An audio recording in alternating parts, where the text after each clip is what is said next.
Bonjour amis, je veux vous parler de la voiture Toyota Celica.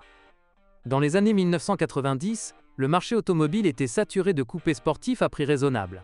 Les clients pouvaient choisir parmi des voitures, comme la Honda Prélude, la Ford Probe et l'Opel Calibra, aujourd'hui largement sous-estimées. Ceux qui n'optaient pour aucun de ces modèles, optaient généralement pour la Toyota Celica, un modèle doté d'un fort héritage en rallye.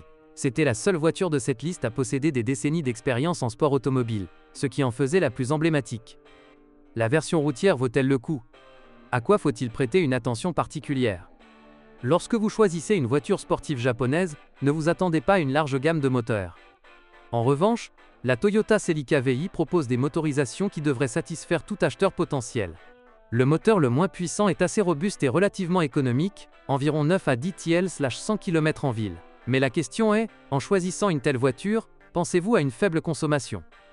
Probablement pas. Les performances de la SAIN sont malheureusement plutôt moyennes, 10,2 secondes pour le 0 à 100 km/h et une vitesse de pointe de 200 km/h, ce qui est nettement insuffisant pour une voiture aux ambitions sportives. Le moteur 1,8 litres a également ses défauts. De nombreux exemplaires souffrent d'une consommation d'huile excessive et d'un joint de culasse et d'une culasse fragile. Le choix le plus judicieux est la version GT, qui consomme légèrement plus que la SAIN, atteignant jusqu'à 11 à 12 L/100 km en ville.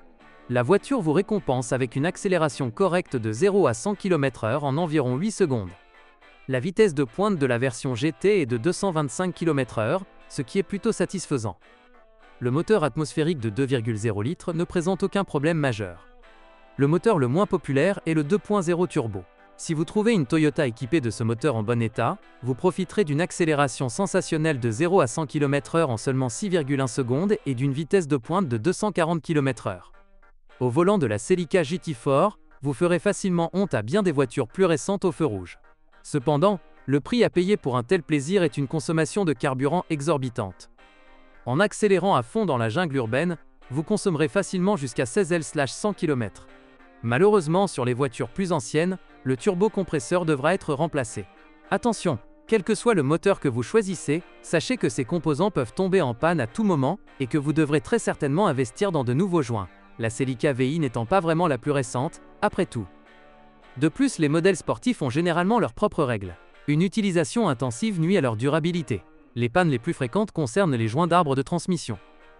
Les synchroniseurs de boîte de vitesse tombent également fréquemment en panne. Avant d'acheter une voiture, il est essentiel de vérifier que tous les rapports s'enclenchent sans problème.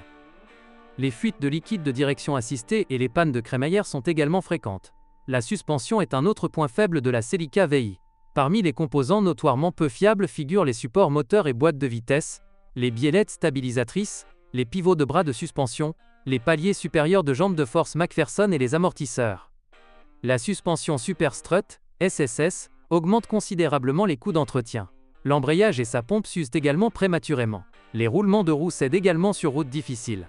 Je recommande une inspection minutieuse des portières pour détecter la corrosion. Merci de votre écoute. N'oubliez pas de vous abonner et de noter ma vidéo. Si vous connaissez des problèmes avec cette voiture que je n'ai pas mentionné, n'hésitez pas à les partager dans les commentaires. Bonjour les amis. Vous cherchez une voiture d'occasion? Vous devez prêter attention au site web carm.pro. Carm.pro est grand catalogue de voitures, moteurs, boîtes de vitesse. Et le meilleur, c'est que vous pouvez trouver des informations sur les pannes de n'importe quelle pièce. Complètement gratuit. Allez sur le site web carm.pro et découvrez tous les éventuels points faibles des voitures d'occasion.